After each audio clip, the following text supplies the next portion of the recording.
Happy New Year's, everyone. I'm Bradford with the Penny Pinterest Guide to Personal Finance. First, make sure you smash that like button so we know to make more videos like it. If your New Year's resolution is to get a better grip on your finances, you're not alone. According to a Yahoo survey, the top financial resolutions for 2022 were to save more money, to pay down debt, and then to spend less money. Now, if your goals look anything like that, then you absolutely need a budget.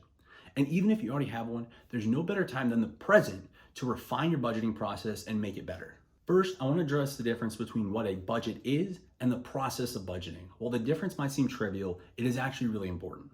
So a budget is simply a way of tracking your expenses. Your bank statement can be a form of budget because it tells you what's your income based on what is being deposited in the account, and then what are your expenses in terms of how much you're spending, whether you're writing checks, pulling out cash, or paying off credit cards. But that's all it does. Budgeting, on the other hand, is a process where you tell your money exactly where you want it to go. Now, the difference here is basically between being passive with your money and being active with your money. If you just have a budget and you are watching how your money's being spent, you're not really in control of it. You're just kind of sitting on the sidelines and you're spending your money willy-nilly. Now, while you know where that money went, you weren't being purposeful with how you spent the money in the first place. By getting into the habit of budgeting, you are purposefully telling your money where it's gonna go, and you know where it's gonna go beforehand. And then as you continue to budget, you're gonna update your budget as your income changes or as your expenses changes month to month. Now that you know that you don't just wanna have a budget, but you wanna be actively budgeting, how do you actually go about doing it? Well, the first thing you need to do is you need to know what your income is, because a budget, after all, is a two-sided equation. One side is your income, the other side is your expenses. So the income, fortunately, is probably the easiest part. And most people are gonna fall into one of three categories when they need to figure out what their income is. The first category is gonna be most people that are just employed by an employer and their paycheck really doesn't change from month to month. So the easiest way to see what your income is to look at your last pay statement. And that is what you're gonna write at the top of your budget, and that is gonna be your income from month to month. The second category of people is if your paycheck fluctuates from month to month.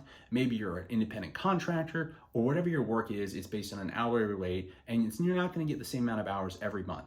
For this, I want you to take your pay statements for the past 3 months and then take the average of those. This is gonna help eliminate any outliers in terms of your income, and it's gonna at least give you a base income level to be able to plan your budget moving forward. Now, you're gonna use your actual income for each month to update your budget, but this gives you a good idea to be able to plan. And then the third category of people is gonna be those that are really kind of seasonal workers, or you get the majority of your income over just a couple months out of the year. Say you make $80,000 in 3 months. A good way to be able to budget is just take that 80,000, divide it by the 12 months of the year, and that's gonna give you a monthly income of $6,666.67. While you can adjust that from month to month in what your specific needs are, this is gonna be a good starting point. Now, once you know what your income is, congrats, that's half the equation. Now, on the second half of the equation, figuring out what your expenses are. While there are a variety of different apps that will automatically log your expenses, and I'll go into those later in this video, when you're first making your budget, I highly recommend you doing it manually, because it really helps you wrap your mind around what your actual expenses are, and you really get to know, I'm really overspending in this area, or wow, I actually don't spend very much in this area at all, and I can actually afford to put a little bit more money towards it. When you're first doing it, just do it manually. It's really worth the effort. And then after that, you can automate everything. So what you first need to do is I want you to go print out all of your bank and credit card statements for the last 3 months. Again, like I was mentioning earlier, this is gonna help give you an average and eliminate any outliering expenses that you have. And now once you have all these statements, you're gonna go through and you're gonna break down all of your expenses into fixed and variable expenses. And you're first gonna identify all of your fixed expenses. Those are gonna be expenses that you don't really have any control over in terms of how much they are from month to month. That's gonna be things like if you have a rent or a mortgage, that's gonna go up at the top there because you're pretty much locked in whether you have a lease or a mortgage in terms of how much you're paying month to month. As well as if you have a car note, if you have a cell phone bill, that's a set amount, or if you're paying off various things that you might have a loan on, that's gonna definitely go in the fixed category. Now, whereas the variable category, this is gonna be things that you definitely have control over how much you spend from month to month. While you might have a minimum amount that you really need to spend, say like with groceries or with utilities, you can do things to help kind of trim the fat to be able to save more money on a month-to-month basis. Now, once you've gone through and you've identified all of your fixed and all of your variable expenses, you know how much money you're actually spending each and every month. And maybe this is the first time you've actually added it up. Hopefully, you're underspending how much you're earning. Or in the event that you are overspending, you're going into debt with what your current expenses are, this is a great opportunity to find areas that you can cut back on if it's possible and help you live well below your means and not just within your means. And now for actually formulating your budget, you have your income at the top of the sheet. You're gonna go down with your fixed expenses. A quick note here, always make sure you're paying yourself first. So whenever I go through and I make a new budget, or if I'm just refining my current one, I always make sure the first element of my fixed expenses is gonna be on my investing and my savings. So that way I know no matter what I do throughout the rest of the month, emergencies aside, I will always have paid myself first and have invested and saved the money that I wanted to do before I go out and have any sort of discretionary spending, whether it's eating out, hosting any parties, or doing any sorts of travel. Continuing down the list, you'll have all of your fixed expenses out of the way, and then all of your variable expenses. And now you really need to focus in on those variable expenses. How much money are you spending on groceries each month? How much money are you spending on eating out?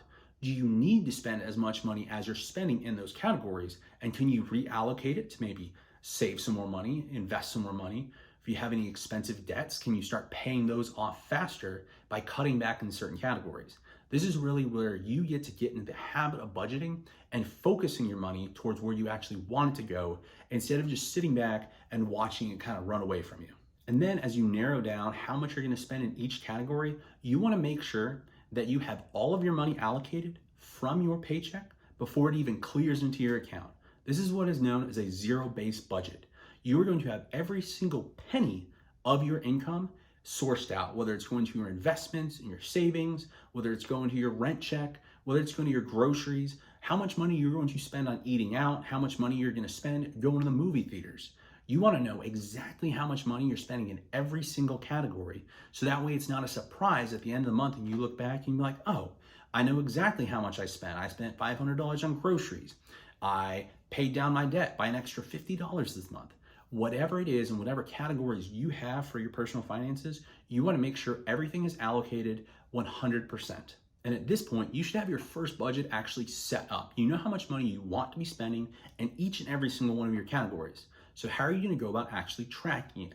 The good news is that in 2022, we have more options now than ever before.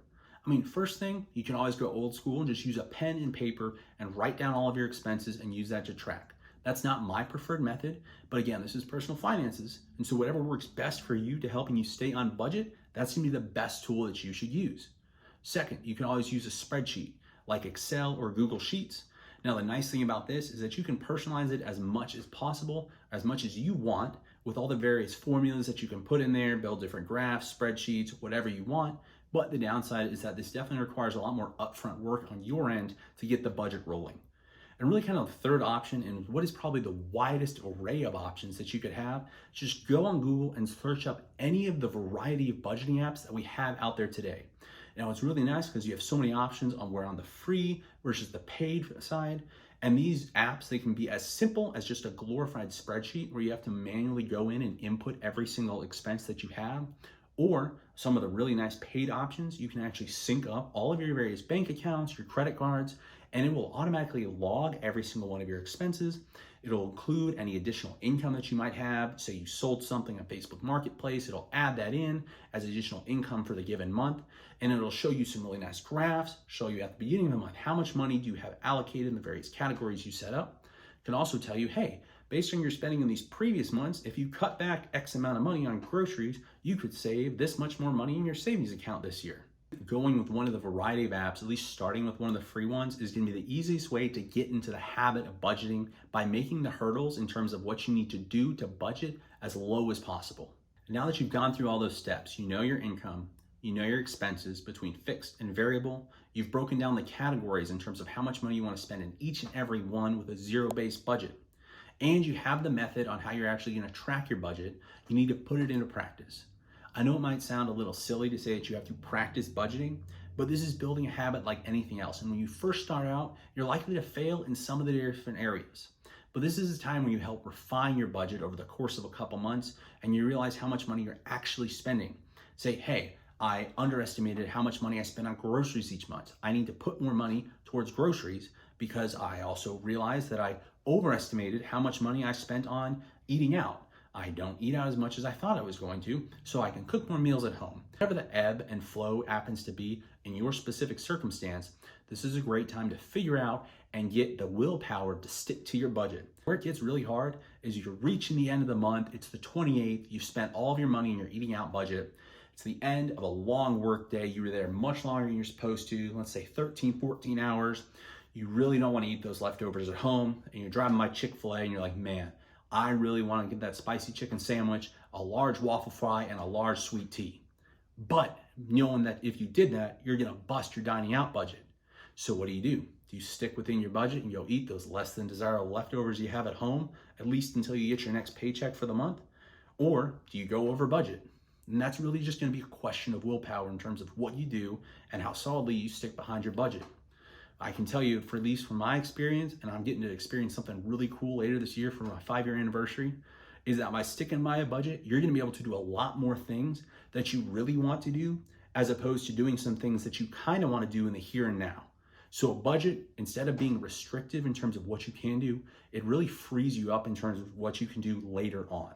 Now, if you're looking for more ways to save some money and stretch your dollar a little bit further, make sure you check out our video on the 6 best cashback credit cards of 2022. I want to thank you for joining me today, and until next time, just remember to pinch a little.